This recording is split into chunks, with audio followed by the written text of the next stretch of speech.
అస్సలాము అలైకుం రహమతుల్లాహి వబర్కాతు. బహ్రెయిన్ ప్రవాసులకు అలర్ట్. రోడ్డు ఫుట్పాత్లపై బట్టలు ఆరబెడితే భారీ జరిమానా.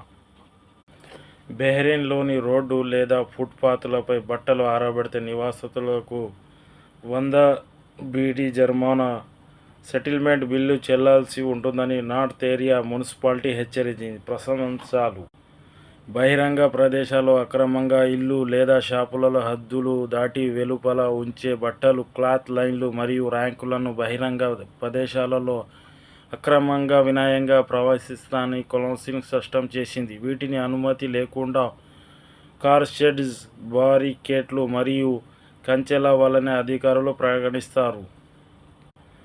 జరిమానా ఎంత అంటే సాధారణంగా ఇటువంటి కేసులలో మున్సిపాలిటీ బీడీ 50 నుంచి బీడీ 300 వరకు జరిమానాలు విధిస్తుంది. అయితే నిబంధనలు ఉల్లంఘించిన వారు గరిష్టంగా జరిమానాలు 3వ వంతు అంటే బీడీ 100 చెల్లించడం ద్వారా దీనిని పరిష్కరించుకోవచ్చని సోషల్ మీడియా పోస్టులు తెలిపింది. ఫుట్పాత్, వీధి లేదా ఇతర పబ్లిక్ ప్రదేశాలలో చోటుకు వచ్చే బట్టలు, సులభాలు, లైన్లు మరియు ర్యాకులను ఈ నిర్ణయం వరిస్తుంది. కఠిన చర్యలు. నిబంధనలను ఉల్లంఘించి వాటిని వెంటనే తొలగించాలని మున్సిపాలిటీ సిబ్బంది నివాసులకు ఆదేశించవచ్చు. ఈ హెచ్చరికలు విసరించే యజమాని ఖర్చుతోనే ఆ వస్తువులను మున్సిపాలిటీ తొలగిస్తుంది.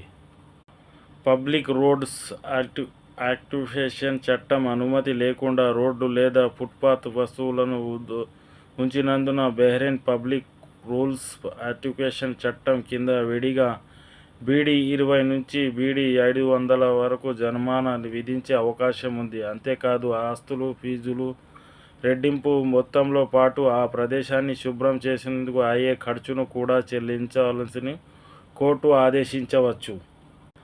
ఇలా చేస్తే ప్రైవేట్ సంస్థలో బట్టలు ఉంచేందుకు సాధారణంగా రోడ్డు అక్రమాలు పరిగణించవచ్చు. కానీ అవి పబ్లిక్ స్థలాల్లో వేడిదిహిలంగా దారిని అడ్డుకోగా ఉన్న రోడ్డు లేదా ఫుట్పాత్లను ఆక్రమించిన మాత్రమే ఉల్లంఘన పరిగణిస్తారు.